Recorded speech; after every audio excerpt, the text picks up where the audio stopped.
Assalamualaikum warahmatullahi wabarakatuh. Hai, perkenalkan nama saya Haidar Alwi dengan NIM 10156120017. Dan nama saya Nur Intan Ihsan dengan NIM 10156120030. Kami dari kelompok 8. Pada kesempatan kali ini, kami akan membahas tokoh pemikiran di bidang fikih kontemporer, yaitu tokoh Hasan Al-Turabi. Di sini kami menjelaskan 3 poin. Yang pertama itu biografi Hasan Al-Turabi, yang kedua karya Hasan Al-Turabi, dan yang ketiga pemikiran Hasan Al-Turabi. Pertama, biografi Hasan Al-Turabi. Hasan Al-Turabi adalah seorang pemimpin politik Islamis dan keagamaan di Sudan. Ia disebut salah satu figur paling berpengaruh dalam politik Sudan modern dan pemimpin ideologi garis keras jangka panjang. Hasan Al-Turabi merupakan tokoh yang berperan besar dalam melembagakan syariah hukum Islam di bagian utara negara tersebut. Turabi memiliki visi membuat undang-undang syariah yang diterapkan secara bertahap hanya untuk Muslim.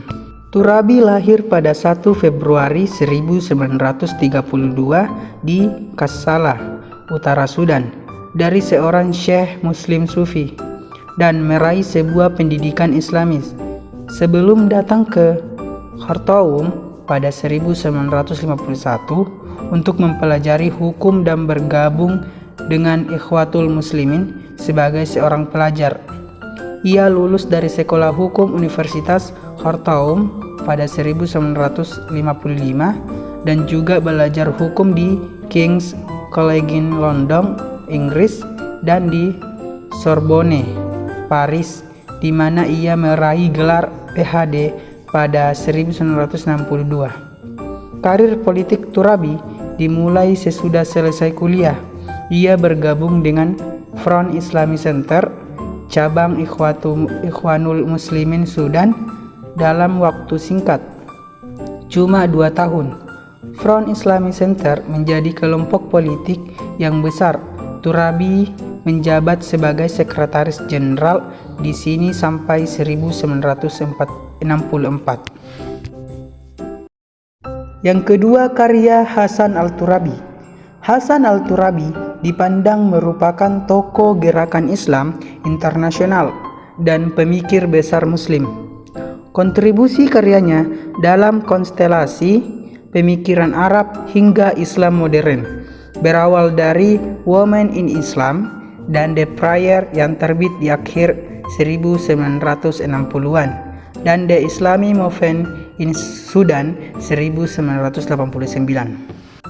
Di samping itu, karyanya yang berbahasa Arab diantaranya adalah yang pertama itu Al-Iman wa At-Tasuha fi Al-Hayat, yang kedua Al-Muslim Baina Al-Wujdan wa Al-Sultan, yang ketiga Tajdid Al-Fiqh Al-Islami dan Al-Wihdah wa Al-Demokratiyah wa Al-Fan, yang keempat Qadayat At-Tajdid, yang kelima Al-Tafsiyal Tauhidi, yang keenam Al-Mar'at Bain Al-Usul wa Al-Takallid dan sebagainya, yang ketujuh Qadhaya Al-Wahdah wa Al-Huriyah tahun 1980, yang kesembilan Tajdid Usul Al-Fiqih tahun 1981, yang kesembilan Al-Ashkal An-Nazimah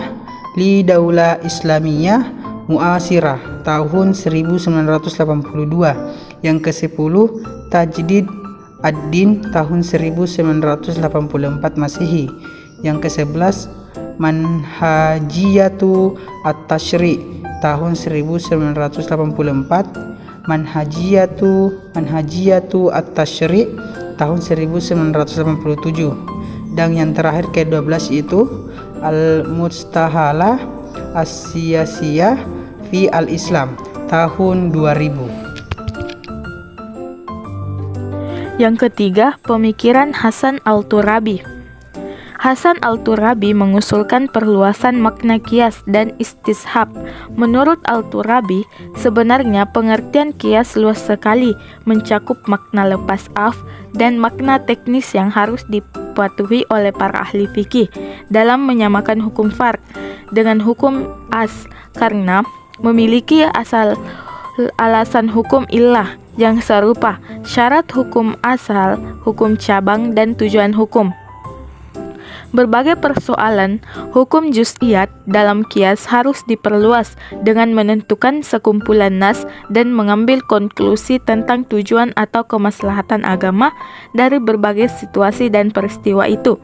Kemudian diterapkan untuk situasi dan peristiwa baru. Pola kerja seperti ini menurut Al-Turabi yang dimaksud dengan fikih Umar Ibnu Al-Khattab sebagai fikih kemaslahatan umum yang tidak membahas secara terperinci penyelesaian berbagai peristiwa khusus dan kemudian menghukuminya berdasarkan analogi dengan berbagai peristiwa serupa sebelumnya. Akan tetapi, ia berangkat dari orientasi perjalanan syariat awal dan dengannya berusaha mengarahkan kehidupan saat ini. Jadi, setiap kias mengharuskan adanya abstraksi kondisi tertentu sebelum berdasarkan nas. Sebagai contoh, Al-Turabi memukil sebuah riwayat di mana seorang pria datang pada Nabi SAW dan berkata, "Celakalah aku telah menggauli istri pada siang hari di bulan Ramadan." Menurut Al-Turabi, kasus seperti ini tidak akan pernah terulang lagi secara persis sama. Mungkin kasus serupa ini bisa terjadi pada orang lain dengan istrinya sendiri, tapi kita tidak mengambil pelajaran iktibar dari peristiwa itu dan menjatuhkan hukum di antara keduanya. Karena bisa jadi penyebab batal puasanya adalah persoalan lain, semisal makan atau minum. Persoalan kemudian, apakah kita juga akan mengabstraksikannya dengan menganggap cara itu dan berpegang pada segala bentuk pembatalan puasa dan kemudian memperluas penentuan hukumnya? Selanjutnya, Al-Turabi menyatakan bahwa keluasan dan kesempitan kias yang dipergunakan ditentukan pada taraf abstraksi kondisi pertama untuk memperoleh tujuan hukum utama. Kias mujmal yang lebih luas atau kias mursalahah lebih tinggi derajatnya dalam mencari inti tujuan hukum dengan cara mengambil sejumlah hukum agama dan didasarkan pada sejumlah peristiwa dan diambil unsur kemaslahatan umum darinya.